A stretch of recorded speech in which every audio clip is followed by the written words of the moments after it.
They're not thinking a wolf is gonna come out on a four-wheeler. Your adrenaline is pumping, your heart's pounding of everybody in the stadium is about to have all their eyes on me.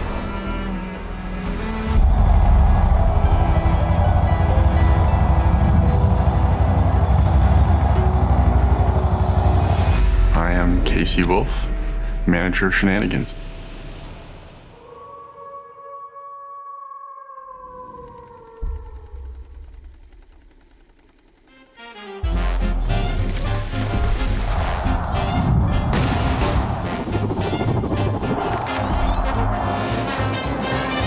It's crazy to think that a character can outlast a player or a coach. Where's Wolfie at? Hey!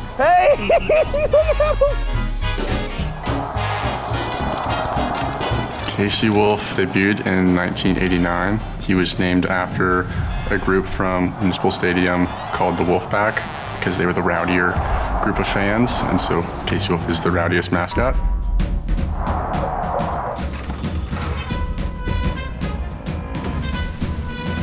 He really takes the team on his back, and if the team's not doing well, he's gonna shine. Even if the team's doing really well, he's still gonna shine. They'll always know who Casey Wolf is because he was here before I got here, and he'll be here when I leave. One of the most loved faces in Chiefs Kingdom is hanging up his costume. Dan Mears is officially retiring. Mears has performed as the Chiefs mascot for 3.5 decades. Dan Mears is the best human in the world, a very faithful man, someone that I look up to. I've heard many stories about him when I was coming up through the ranks, when I first started out. Everyone refers to Dan as the GOAT because, well, one, he's been the longest tenured mascot, especially in the NFL, but outside of that, through different events that mascots all link up at, everyone is like, Dan is the best, Dan is at the highest. But I think part of that is just because who Dan is as a human. Dan is phenomenal in suit, but an even better person outside of the suit. He has an award named after him. It's the Dan Mears Legacy Award, and I think that just speaks volume to the man that he is and continues to be.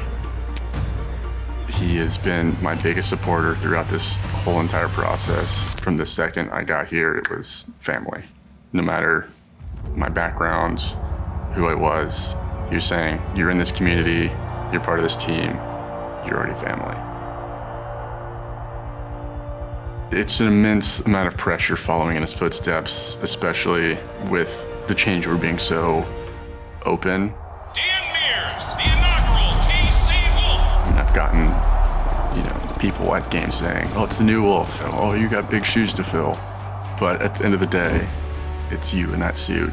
So you really have to have that confidence in yourself to go, all right, I'm the man.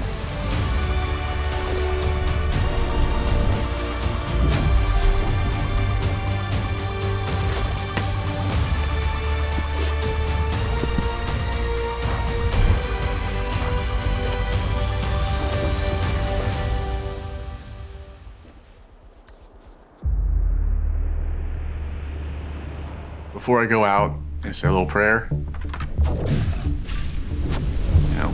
Keep me happy, keep me healthy. Let's have a good and safe game day, not just for me, but everybody else out there. Then it's game on. It's such an electrifying moment, but it's almost tunnel vision. A switch that goes off in my brain when I put the head on of I'm no longer me and I'm this other being that's Casey Wolf. Your mind just kind of changes and you just go out and have fun.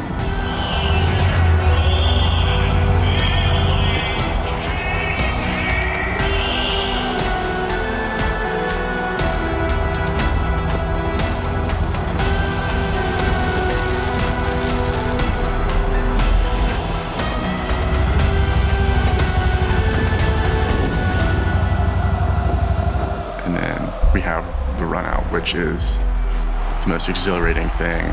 You can really feel the energy in your chest when the players are getting announced and they're running past you, giving you a high five.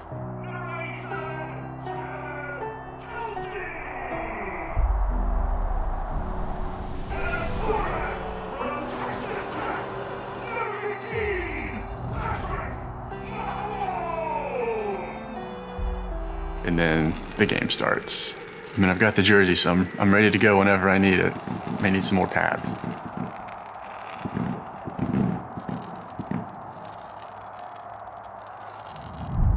It's a lot of pantomiming.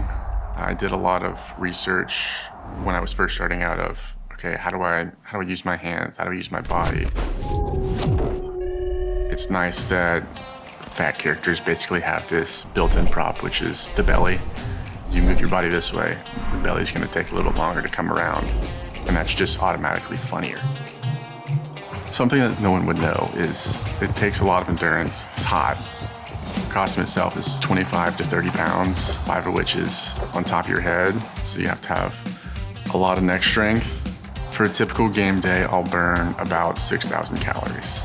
Take about 30,000 steps, lose up to 10 pounds of just water weight in a game. I did a lot of research with improv. I always have what I call a bag of tricks. I can pull this out in this moment, I can pull this out in that moment. It's always yes and. It's always the what if. So instead of just a simple high five, how can I draw this interaction out? It's one thing I love to do is, you go, okay, I'm coming in for a high five. And you're going really fast, but in halfway you slow really down. And you're still gonna give them that high five, but your hand's coming across, and you eventually make it there, and you keep going. It's all about how you make noise without making noise. It sounds crazy, but you can change the trajectory of the game. You may have to get a big defensive stop. Okay, I'm gonna go fire up the crowd. I love doing this big clap thing with all the fans.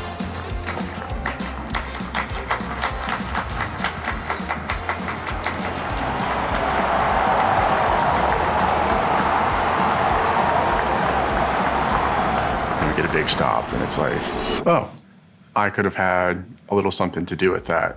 So whether I'm on the field or I'm not, you could always have an impact.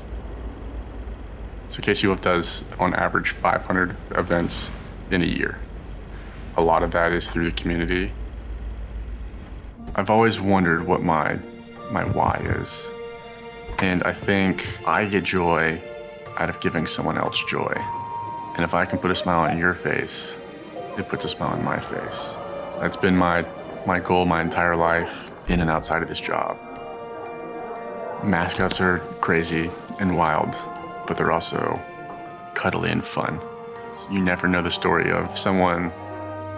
The daily goal is to make one person stay better, make one person smile, but at the same time, make a lot of people Chiefs fans. Someone could come here as a different fan and they have an interaction with Wolf or Cheer or just another fan. They go, these people are actually kind of cool.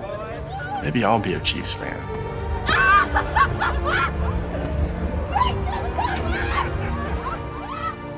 I always wanted to change the world, but I know I can't do that.